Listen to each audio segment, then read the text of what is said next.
కేంద్ర పౌర విమానయాన శాఖ మంత్రి రామ్మోహన్ నాయుడు గారు ఏదైతే ఒప్పందాలు చేసుకున్నారో విమానాల తయారీ కూడా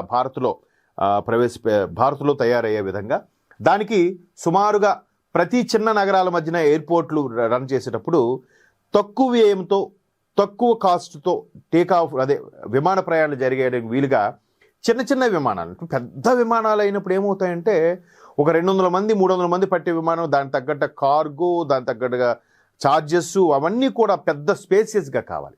అలా కాకుండా ఒక 80 మంది మ్యాక్సిమం 150 మంది పట్టే ఫ్లైట్లు చిన్న చిన్న మినీ బస్సు లాగా అనమాట.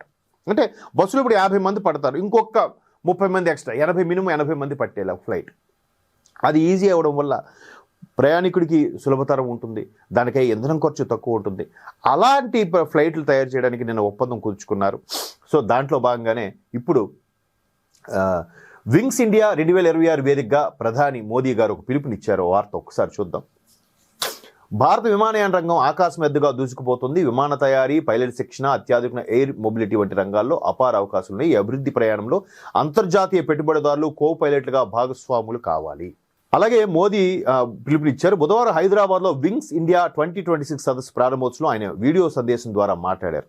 ఇంకా నేను హైదరాబాద్ జరిగిందానికి అక్కడ ఆయన టెలికాన్ఫరెన్స్ లాంటి ఒక వీడియో సందేశం ద్వారా మాట్లాడారు. అలాగే రామ్మోహన్ నాయుడు గారు కేంద్ర మంత్రి, అలాగే సహాయ మంత్రి మురళీధర్ మోహన్ గారు విమానయాన సంస్థల ఉన్నతాధికారులు, అంతర్జాతీయ ప్రతినిధులకు ఉద్దేశించి ప్రధాని ప్రసంగించారు. అంటే ఈ విధంగా ప్రయాణికుల రద్దీని దృష్టిలో పెట్టుకొని వేగంగా పెరుగుతున్న మన కంపెనీలు 17కు పైగా కొత్త విమానాలకు ఆర్డర్లు ఇచ్చాయి. 2014 దేశంలో 70 విమానాశ్రయాలు ఉండేవి, నేడు ఆ సంఖ్య 160కి మించింది. 70 ఉండేవి అంటే విమానాశ్రయాలు రన్వేలు ఉండొచ్చు, కానీ ఆ ఫ్లైట్ రాకపోకలకు సంబంధించి 70 నుంచి 160కి వెళ్ళాయి.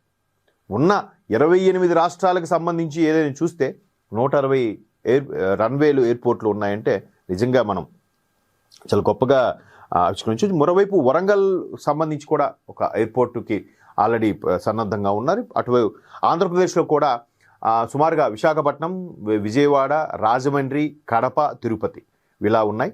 బట్ తెలంగాణ వ్యాప్తంగా చూస్తే హైదరాబాదు, శంషాబాదు, అలాగే బేగంపేట తప్ప మిగతా వాటిలో రన్వేలు ప్రపోజల్లో ఉన్నాయి.